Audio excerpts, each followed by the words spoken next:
It's December the 1st, and Carter Hart, the controversial goaltender, is now eligible to play.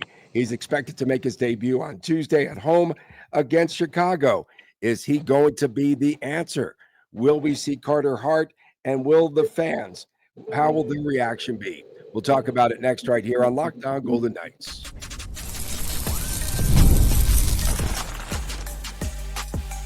You're Locked On Golden Knights, your daily podcast on the Vegas Golden Knights, part of the Locked On Podcast Network, your team every day. Hi again, everyone. I'm Tony Cardasco from Las Vegas. Chris Golick is on assignment somewhere. Thanks for making us your first listen every day. We are the #1 podcast network on the planet. And I am a longtime sportscaster. I'm a marketing consultant and the host of the Believe in Vegas podcast. And Chris is the owner of Silver State Cards and Sports and the host of the Hockey News collectible show starring the one and only Chris Golick. We are brought to you today by FanDuel. Make sure that you download the FanDuel app wherever you might be, and make sure that you do that now. Go to FanDuel.com. So, Chris, we wanted to ask you first, after the 5 o'clock news dump, we get word, of course, that VGK announced that the goaltender Carter Hart, he has been recalled from Henderson. Carl Lindbaum is set down, and currently we will see after Lindbaum got his first NHL win, we're going to be seeing Carter Hart. He'll be here on Tuesday. He had a record in the AHL, 1-2. He had a 3.07 goals against and an 837 save percentage. And what is the Fortress going to be like as Carter Hart makes his debut? General perspective, number one, you might get a little echo. I'm out here. Where am I? I'm in Santa Monica, Venice Beach. I literally have my phone propped up on the call button again in a hotel right now, so you guys get a full representation of what you're dealing with right now. So, oh boy, Carter Hart, here we go. I think in general, to answer your question, I think he'll have support, number one. I think you might get a couple boo birds out there. You might get some signs and warm-ups and things like that. That's fine. People have the right to do that, so be it. But general perspective, this feels like just a real dangerous time for VGK, right? You look at the funk they've been on, the lack of depth scoring. You look at all the questions people have about Eichel and Marner and the system and everything. And now you're injecting Carter Harts to the picture. This could go really well, or this could go very bad and very venomous, and it could be a very interesting couple of weeks coming here. I have to ask you, why couldn't VGK release the news earlier? Once again, this comes into question. And if you're doing it after the news dump, then people get suspicious about what in the world you're doing. Why all the intrigue? Why all the mystique? There's been all sorts of concerns about the handling here, and VGK has taken the route of Carter Hart's a Golden Knight. We're not going to talk about it. We're not going to acknowledge it that much, but Carter Hart's here. We have yet to see McCrimmon answer to this, besides a couple softballs from Darren Millard in one of the VGK shows. Fine, whatever. And the process, VGK is just hoping he gets on the ice. And listen, it's insensitive to say everything is going to go away, because it's not. But VGK wants the concerns of Carter Hart being a Golden Knight to go away. So they're being as quiet as possible. They're being very cautious in the locker room. They're still being really careful whenever Carter Hart's name does come up, whether people are talking directly with Hart or talking about Hart with another player. And yeah, I mean, it's just the Golden Knights are hoping so bad that he just comes in and has about a 9.35 save percentage for his first 3 or 4 games, and it just takes away. I hate saying distraction, but it is a distraction. It is a distraction, absolutely. And again, Carter Hart and those the 5 Canadian players now, they are able. The suspension is over for those players, and the junior players. And he signed a $4 million 2-year deal. And does Hart come up and show a lot of rust? Do you think he'll show a lot of rust there, Chris? It's tough to answer. And again, forgive me, I'm literally right by the entrance of my hotel. People keep thinking I'm trying to get in right now, so I got to move whenever they come over here. Rust, Carter Hart, you said what, 8.35 save percentage or something like that. listen, Akira Schmid played better when he got out of Henderson, and he's been having some okay numbers with the Vegas Golden Knights, some very solid backup numbers for someone thrust into a starter's role. So are things going to get better for Hart when he gets to the NHL and faces better players? I think that would be a poor assumption to make, but he's going to have a better defense in front of him. He's going to have Coach Cassidy's system, which is also still the same system when Ryan Craig is running it, but different personnel, characters around here. So, I don't know if Carter Hart's going to come into the picture and just kind of pick up where he left off, 2.5 years ago with the Flyers. Listen, no one wants this more than Hart, and there's not going to be any lack of desire. There's not going to be any lack of preparation. I think Carter Hart's done a lot of good things to earn, maybe that's not the right word, but to earn this moment in his career. And the Golden Knights need it. You saw the game. We'll hit the two recent games here, but shaky goaltending both of the games, and the Golden Knights really need a backstop right now. Yeah, I'm just wondering what becomes of that goalie's the carousel, the annual. It's Carter Hart's net, Tony. End of discussion until Hill gets back. So Hill gets back when? Around the middle part of this month of December, late December. We've heard just different types of information. I think we're into January, Tony. I think we're into January for Aiden Hill at this point. Can they make it? Can they make it with Akira Schmid and Carter Hart in the net? And do you think again? So Akira did not look good over the weekend, and now we have Carter Hart. He'll be coming in, and if he gets the hot hand early, they're going to go with him, right? And he'll be number one. You think he'll be eventually the number one goaltender? You do? Oh, I think if you're comparing to Schmid, absolutely. Schmid is a good backup who might be a starter. Schmid going back into his backup role, I think you'll see an improvement there, but to assume that Carter Hart's going to come in and just hit the ground running, I don't know. If there's a positive, you don't need the VGK goalie, whoever it is, Hart, Lindbaum, Hill, Schmid, insert goalie name here. You don't need the goalie to be great. You need the system in front to be working, and then you need the goaltender to make their layups, and that's the biggest thing that's needed from the Vegas Golden Knights right now in the net. Yeah, they definitely need some consistency at some point, and I don't know how they're going to find it. Poor Lindbaum, though. When you look at Carl Lindbaum, now, of course, he gets his first win, luckily, because he might have had to wait 2 or 3 years, the way that this organization is, to get that first win, right? Yeah, that's the thing. Lindbaum, what a ride to get his first victory. He had a few games where there was just simply a lot of bad luck. Every time someone comes in, I have to get out of the way. This is so funny. He had a few games where you could say some bad luck, some puck luck, maybe a shot pass got by him or something. I don't know. Everyone check in there at the same time altogether? No, it's weird. I don't know. I think after 7:00, there's no one working the desk, so there's a code you got to enter and stuff, and it's like a safe cracker to get in this joint here. But no, back to what was the question again? Well, no, we were just talking about Lindbaum, and now he's in absentia. He's gone. Yeah. No, listen, Lindbaum, he got his victory. That's good. It was nice to see the boys mob him after the game and everything. He's worked hard. He probably should have a couple victories at this point, couple games. Listen, his last game against the Sharks was not great, but the team in front wasn't that good either. They played the Sharks. That's why he won that game, thankfully. But a lot of the other games, Lindbaum had some really nice games. And listen, there's some depth right now in this Vegas Golden Knights organization. Lindbaum is waiting in the wings. He's getting better. Even someone like Tanner Lazinski's doing well. Lavoie's doing well. We obviously see what Bowman's doing right now. So, this is a good thing to a degree. A couple of veterans were scratched from the lineup on Saturday night. And I don't know how it's sitting with the team, if it was a spark that they needed or what have you. But we will talk about the reaction coming your way next, right here on Locked On Golden Knights.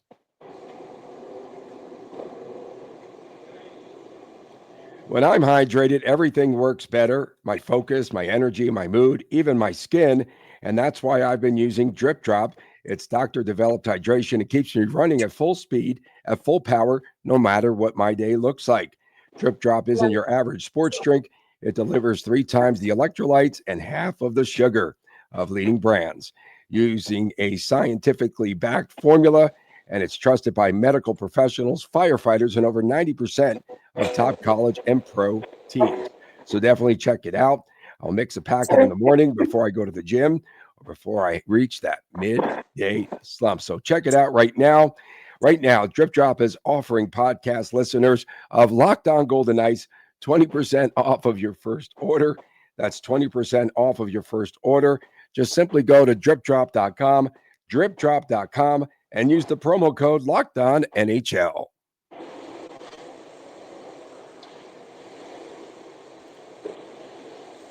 Welcome back on Locked On Golden Knights. I'm the pilot today, and a little shaky at times, but we're getting there, right? I'm piloting You're shaky as my camera stand right now. Is that good or bad? No, it's good. It's good. We're getting through. We appreciate everyone making us your first listen. Don't forget that you can catch us each and every day on SSSEN, that's cable channel 77 Sunset Strip, and also on YouTube TV at 1 o'clock each and every day. So Bruce Cassidy scratched your favorite player, Brandon Saad, and also Reilly Smith, and he inserts Alex Holtz, right? And we saw Colton Reinhart was on the fourth line, and in that game, a couple of goals by Tomas Hertl. Of course, it is Marner Monday, so we saw Mitch Marner on a great goal, terrific there behind the net. And Marner on the shot pass, of course, had an assist. Someone pointed that one out to Hertl. And then, of course, Colton Sissons gets his first as a Golden Knight. Yeah, I mean, I think the focus is the lineup changes for me. And, number one, let's start with who was benched. Reilly Smith, Brandon Saad.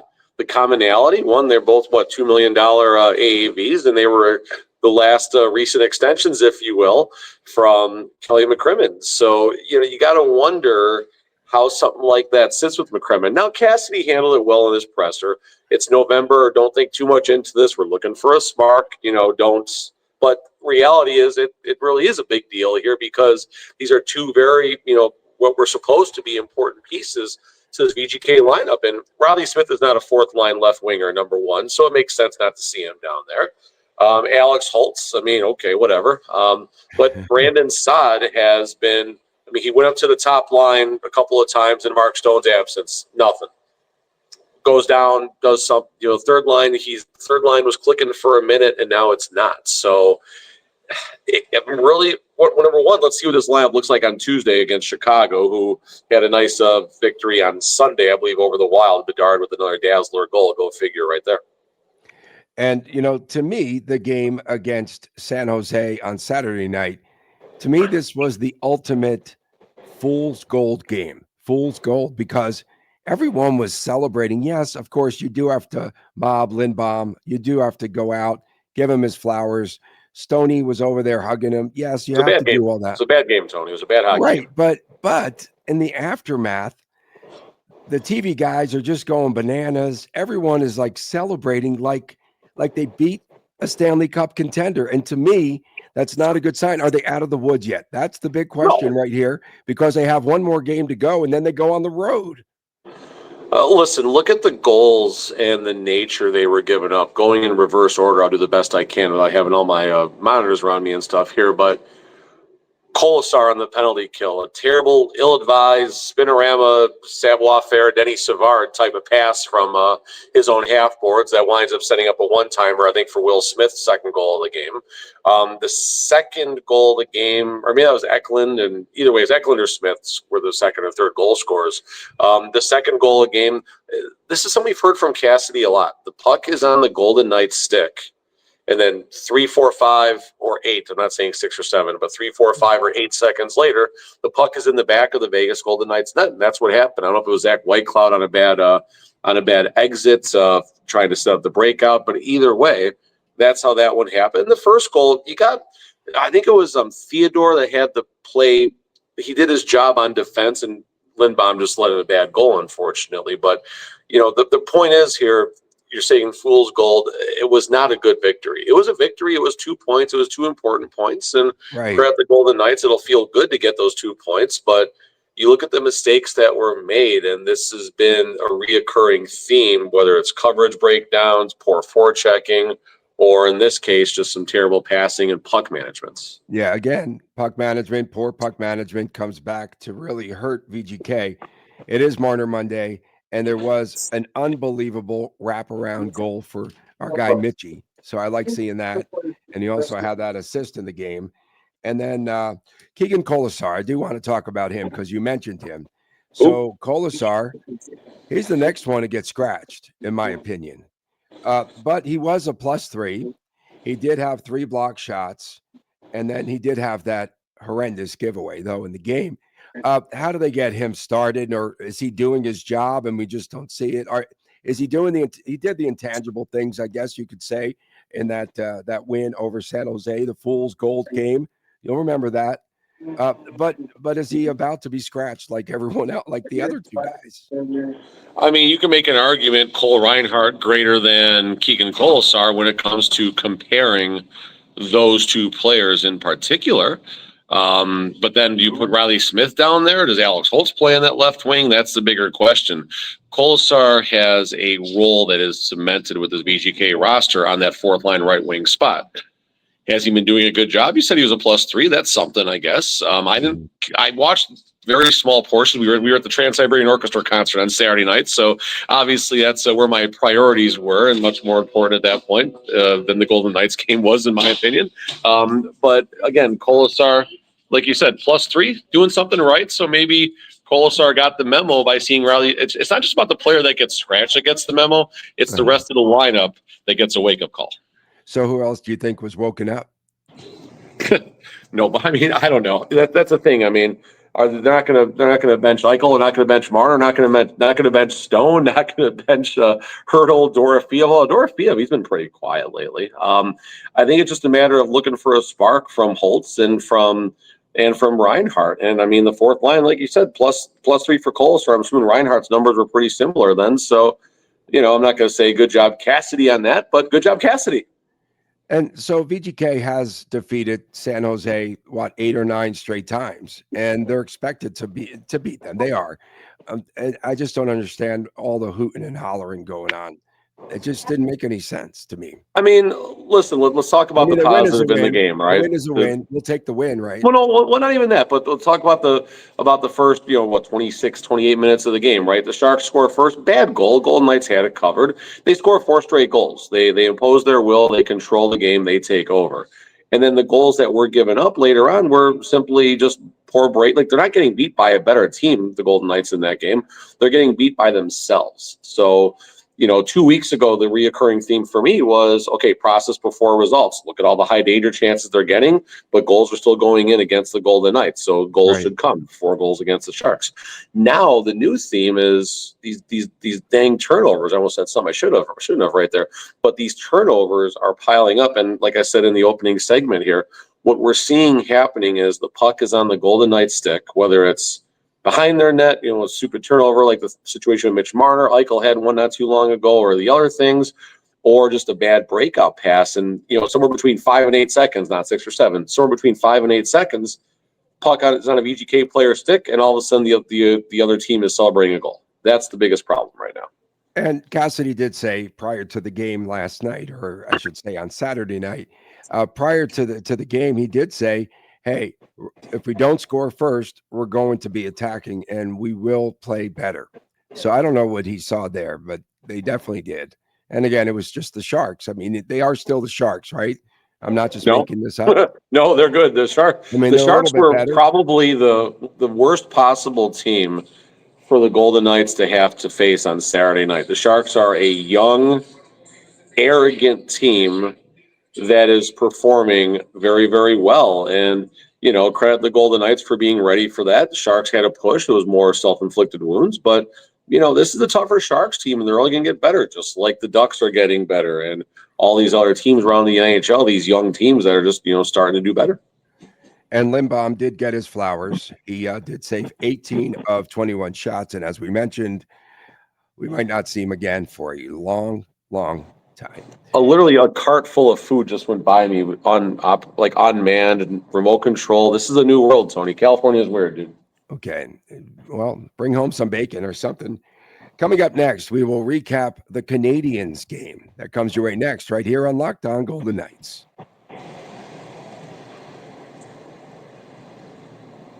NFL Sundays feel more and more like they are just going by so fast. And each and every game, there's one big play, and suddenly everything feels different. That's what makes betting live on FanDuel so exciting. You're not just watching the game, you're reacting in real time. That's exactly what you're doing. And with FanDuel, you can place bets as the action unfolds, every drive, every momentum swing, and also every highlighted moment. It's terrific. Live betting is its best when the game starts to shift, receiver gets hot, a defense lines up. They start to liven up, they tighten up, or the momentum flips after a turnover. FanDuel lets you jump into the moment. They have live spreads and money lines, and they adjust instantly. That's cool. And then player props update as the guys heat up. And you could bet next touchdown scores, drive results, totals, and much, much more. And it keeps you locked into each and every snap. So check it out today. So if you want to be on the right side in the middle of the action this season, go to FanDuel.com. That's FanDuel.com. Place your NFL live bets all season long. FanDuel, the game moves fast, and so can you. Welcome back on this edition of Locked On Golden Knights. Bravo, right? You're doing great, Tony. You're so uncomfortable. Like, I've known you for a while, and you're doing awesome right now, man. Tony, I'm just not good on the computer, so we're just trying to pilot the show. Nah, you're doing great, dude. You're doing great. We're not at the finish line yet, so don't jinx me, bro. Yeah, 28 minutes is going to come quick, bro. So I'm trying to get my voice back after I broadcast 9 games over the weekend, and you could tell, like, my voice was a little hoarse. These teams they were posting highlights. So it's like me, and I sound like this, a little hoarse, but we'll get past it. We appreciate everyone tuning in, especially our everydayers. Thank you so, so much. And, of course, catch us, if you can, on SSSEN. That comes your way daily at 1 o'clock, cable channel 77. Mark Stone, let's talk about him. The lone bright spot in that 4-1 loss to the Montreal Canadiens. VGK, before that game against the Sharks, they had lost their 4th consecutive home game. And so, again, it's inconsistency. It would mean a lot for the Golden Knights, again, going back, but going forward, if they could string a couple of wins together back to back. Yeah, I mean, listen, like the intern said, who never gets a day off. Slow start and a slow finish in this game. Although Mark Stone did have that goal, it gives the team a little bit of juice. But this is back to almost in our opening segment about a lot of the things that have been going wrong right now with the Golden Knights. A lot of questions about the system and who develops the system. Coach Cassidy does. Okay, well, why isn't this team starting on time? Who takes responsibility for that? Coach Cassidy always takes the responsibility for that. And unfortunately, it was a very common tale on Black Friday. And so Akira Schmid, is he fading some? Do you feel as though maybe he's played his best playing hockey? Too much. Yeah. So he is. He's wearing down a little bit, right? He's fading a little bit, I would have to say, too. Yeah, I mean, you look at that second goal that he gave up, right? And it was very reminiscent. It's a different situation, but reminiscent of a shot coming from my favorite part of the ice. Those tough angle shots. He gave up the one. I forgot the game where he's on the ground and it just goes under his pad and hits his right ankle and goes in. And then you have I think it was the Cole Caulfield goal. And Cole Caulfield's a dynamic shooter, so give Caulfield credit. But in the same breath, I mean, that was a tale of what we talked about in the last segment. Puck is on a Vegas Golden Knights player stick. Turnover happens. Puck finds Caulfield right on the goal line, about 8 feet or so, 5 to 8 feet, not 6 or 7, 5 to 8 feet away from the side, and just finds a spot right over Schmid's right shoulder. And he reacted like Robin Leonard, like the puck went in, and he's looking around like, no, it didn't. Yeah. And, Sammy Montembeault, did he pass his Olympic? He had an audition here, right, for Bruce Cassidy. I don't know. I mean, if you're second on your team's depth chart, I don't know how you can be an Olympian, but I'm sure they'll find a way to snub Logan Thompson. So to be continued there.